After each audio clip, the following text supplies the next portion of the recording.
The vice president is actually doing a pretty good job on this 60 Minutes interview. She knows how to conduct an interview. She's strong. She's pushing back. And she is answering the questions.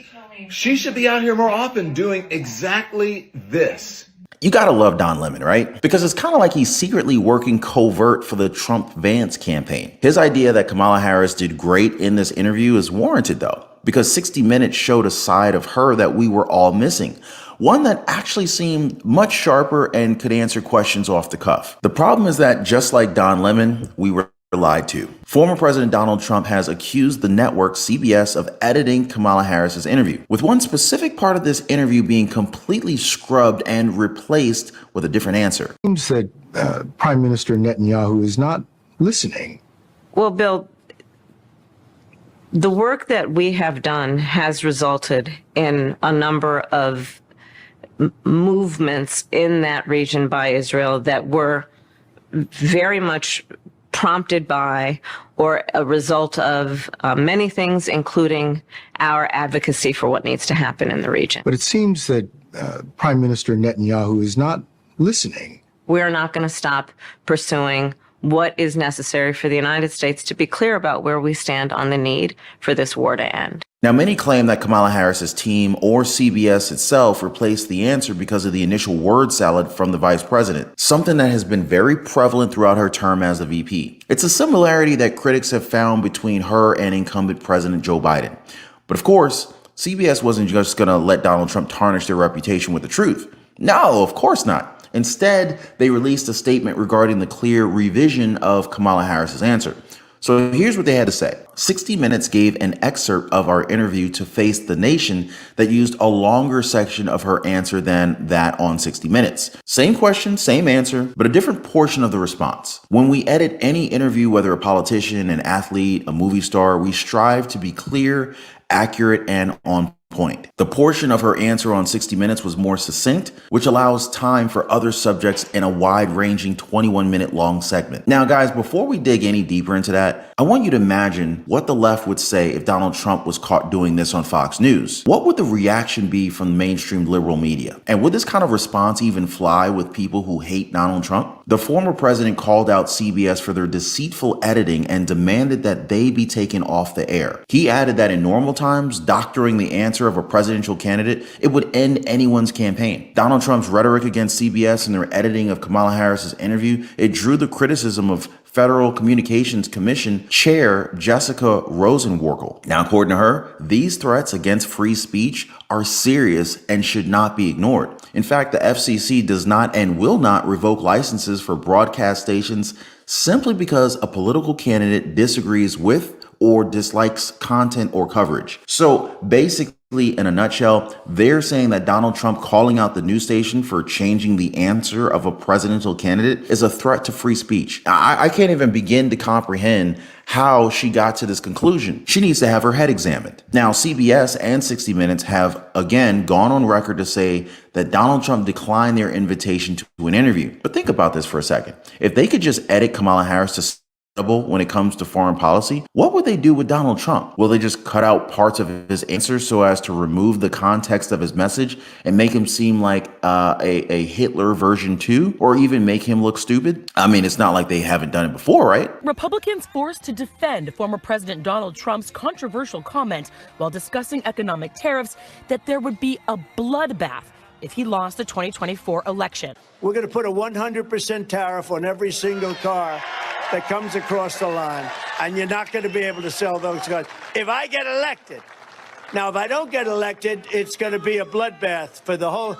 That's going to be the least of it. Trump's campaign pushing back, saying he was only talking economics, writing Joe Biden's insane EV mandate will slaughter the American auto industry. Now, you and I both know that Donald Trump was talking about the auto industry here, but the bloodbath term that was used by mainstream liberal media, they try and say that he's calling for political violence. Even Vice President Kamala Harris used it against him in their debate. Now, as you guys saw, this report was from ABC News, and it was entitled "Trump Warns, If I Don't Get Elected, It's Going to Be a Bloodbath." And this, folks, is what propaganda looks like. So I don't blame Donald Trump if he doesn't want to appear on a show that's bound to edit his answers to serve their own purpose. And what's funny is that they're trying to paint Donald Trump as the bad guy.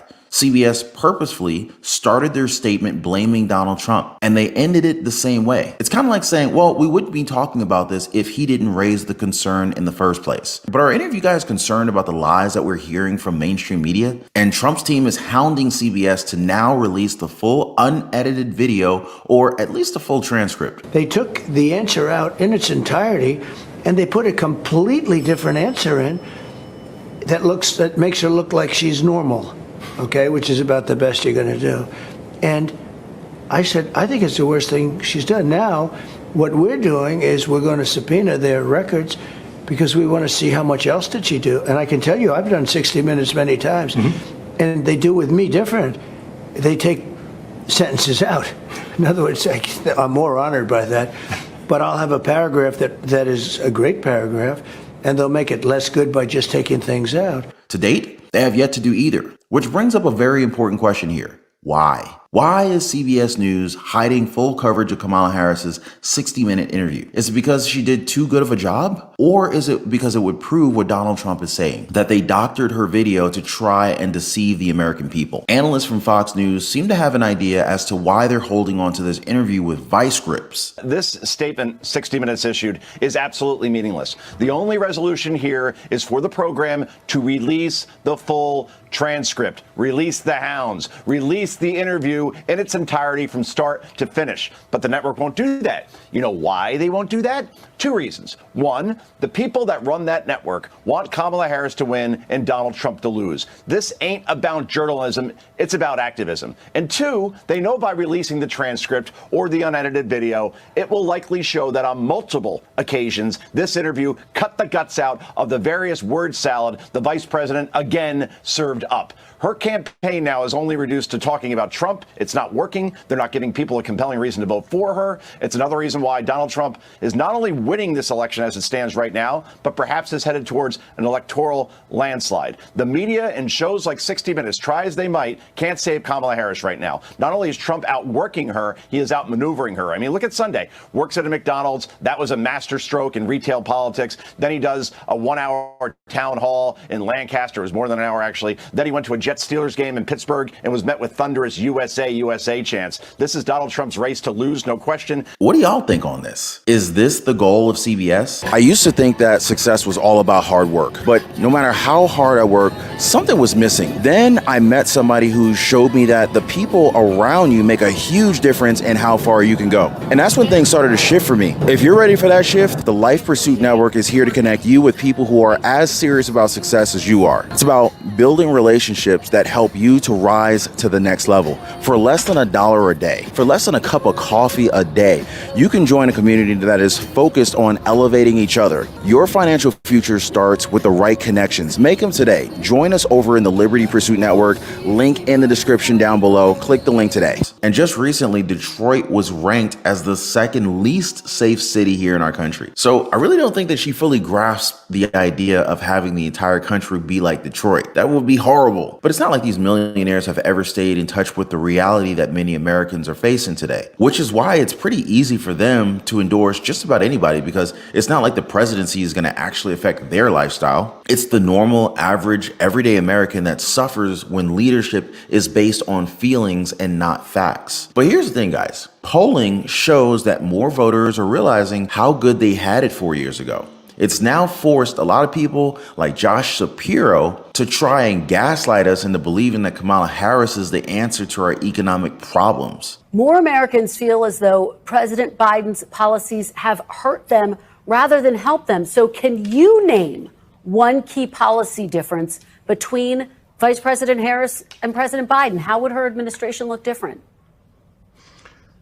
You know, I've been really encouraged by the amount of energy that Kamala Harris, Vice President Harris, has put into focusing on how she will cut taxes for small businesses. The focus on childcare tax credit expansion. That's something I've done here in Pennsylvania. We've seen that work to ease the burden on families. I think a focus on those kinds of things is particularly important. And those are the kinds of things I think Kamala Harris has brought specifically to this race. Those aren't necessarily differences, though. They're an expansion or a tweak to some extent to what's been done. Can you name one policy difference?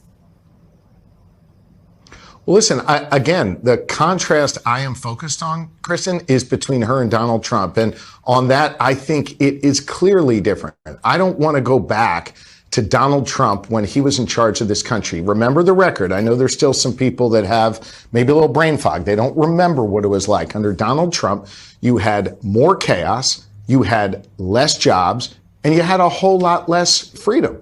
I don't think we want to go back to a time of chaos. I want a stable, strong leader, and that's Kamala Harris. You can give Josh Shapiro all the time in the world to answer that question. But there is nothing different about Kamala Harris and Joe Biden, especially when it comes to policies. So their new way forward, it's a little bit misleading to say the least. And this kind of gaslighting to make us believe that things were so bad under Donald Trump, it's not going to work anymore. We're now approaching a point in the polls where it would just be too big to rig, if you understand what I'm saying.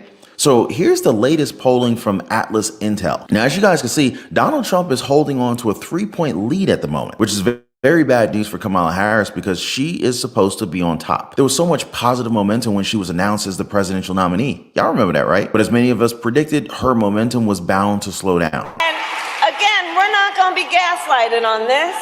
We remember Donald Trump hand-selected 3 members of the United States Supreme Court with the intention that they would undo the protections of Roe v. Wade, and they did as he intended. Oh, you guys are at the wrong rally.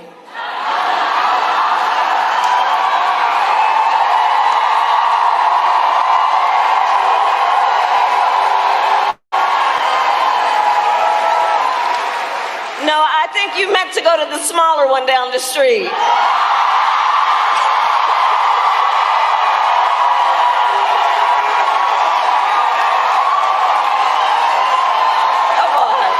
Now, you could tell she was happy with herself there. Now, others argue that Kamala Harris wasn't there because it was just too much pressure, which begs the question, if you can't show up for a roast, then how can you represent the country? Because we all know that foreign policy is a very touchy subject. And if she's meeting with somebody like, I don't know, Vladimir Putin, Xi Jinping, or Kim Jong-un, a cringe video won't do anything for her. And here's the worst news for Kamala Harris. Even CNN is now admitting that Donald Trump did amazing on this night. Check this out. Brian Stelter, what did you make of this performance? Oh, no, don't ask me first. I thought he was funny.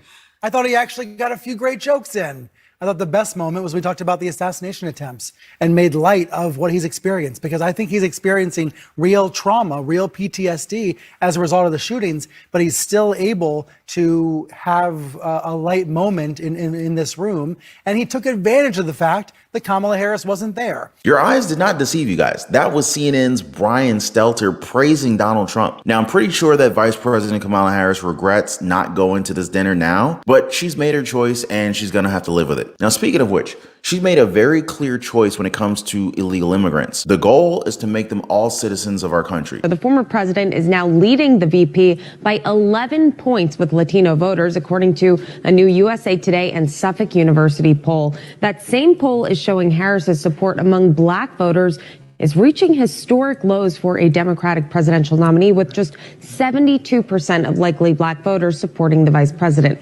Meanwhile, 57% of voters do not believe Harris has done enough to explain her specific policies as she tries to distance herself from President Biden. Listen.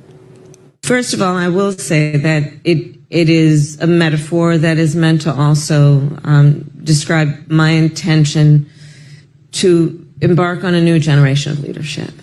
And needless to say, mine will not be a continuation of the Biden administration. I bring to it my own ideas, my own experiences.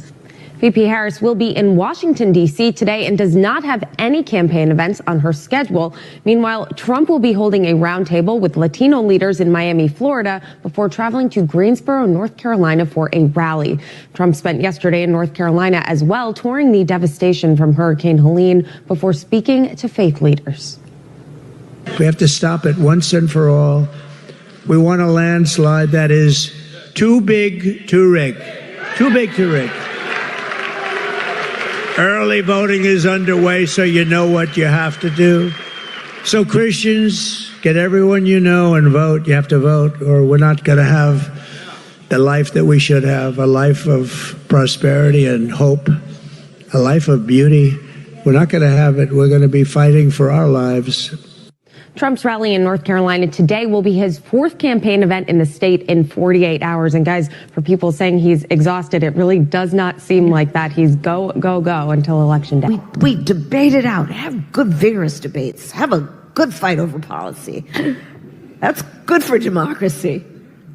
The Trump campaign has been operating like a well-oiled machine. In fact, top operatives from Donald Trump's presidential campaign, they're very confident in their ability to close strong in swing states. That's right, guys. In fact, a memorandum senior advisor, Chris LaCivita and Susie Wiles, and let's not forget about pollster Tony Fabrizio, they sent reporters saying that the Democratic nominee's campaign is cracking, with fissures revealed at the worst possible time for her and the best possible time for Republicans. Real Clear Politics model projects the former president ending up with a whopping 296 electoral votes, which is more than enough to win, even if a state or two ends up in Harris's hands in November. In fact, Team Trump contends the supposed Harris momentum never really existed beyond the confines of July. And per its internal battleground state data, Harris actually slipped marginally post-Labor Day until now in her image and ballot position. She is 5 points underwater in terms of favorability, while she was -3 last month. And in a head-to-head test with Donald Trump, the vice president is now 2 points down, falling from dead even with Donald Trump last month. These are not good numbers if you're a fan of Kamala Harris. Yep. As the Trump team put it, Harris just cannot convince the voters that she's the change agent in the race, that she will be better for the economy, inflation, immigration, crime, or improving people's financial situation. Now, I just read it in our comments as well, guys. A lot of people are in survival mode and they can't take another 4 years of this, right, guys? I mean, even President Joe Biden can't seem to fully get behind the Harris campaign. Apparently, Kamala Harris staffers are starting to blame the Biden administration for not doing enough to help her presidential campaign. They said that the White House is lacking someone in the room thinking first and foremost about how things would affect the campaign. Oh, so now it's Joe Biden's fault that Kamala Harris is sucking it. So this month, Joe Biden shocked reporters by giving his first ever press conference in the White House briefing room as president, which some in Harris's world felt sucked the media oxygen away from her Flint, Michigan rally. Just last week, guys, Kamala Harris feuded with Florida Governor Ron DeSantis after reports revealed that his team turned down an overture to hold a call with her in the aftermath of Hurricane Helene late last month. But then Joe Biden turned around and praised Ron DeSantis' job getting the Sunshine State ready for Hurricane Milton. He also held a call with Ron DeSantis. So yeah, even their own president seems to be working against Kamala Harris. Meanwhile, Republicans are showing up for a united front. As House Speaker Mike Johnson commented recently in a TV interview, the U.S. is in the most dangerous situation since World War II. That the number one concern on everyone's mind right now is the cost of living. They're worried about the weakness on the world stage that Joe Biden and Harris have projected, which has gotten us into the most dangerous situation since World War II. As Johnson put it, you have to have strength. You have to have a steady hand. You have to have a commander-in-chief that our allies respect and our enemies fear. For him, they do not fear Kamala Harris. They do fear Donald Trump. That's what people are going to vote on. And guess what, guys? 3 new polls bear that out as well. Kamala Harris has lost 6 percentage points on Donald Trump in a single month in the NBC News poll, giving the former president the slimmest lead of 47% to 46% among registered voters,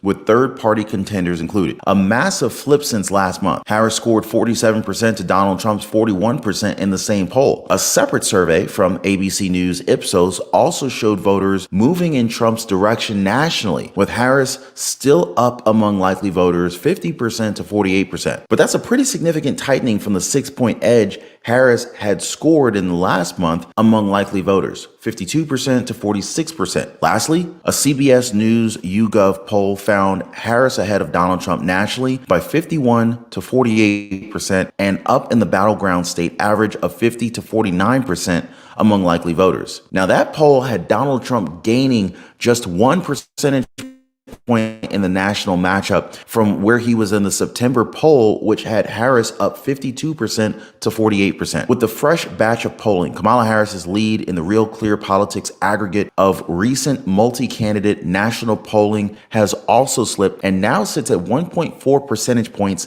down from 2.2 points. Donald Trump is also up in the RCP no toss-up map of swing state contests. Now, I don't have to tell you guys, taken together, this is bad news for Kamala Harris. Most experts think that she needs anywhere from 5 to 6 point national polling advantage in order to win, especially since Donald Trump supporters tend to not respond to polls that Republicans have an inherent advantage in the Electoral College. And then even before these surveys, frustrated Democrats are sharing internal polls that showed Harris losing in swing states like Wisconsin and Michigan, states that will help determine the outcome of the November election. And since we heard about it a second ago, I did a previous live stream talking about Donald Trump working at McDonald's. Guys, now you got to watch that one right after this one, because you're not going to believe the reactions that people had when they drove through and they saw the former president serving them their food from McDonald's. And as always, guys, appreciate you guys keeping yourself informed. Thank you for hitting the like button and subscribing. We'll see you guys next time.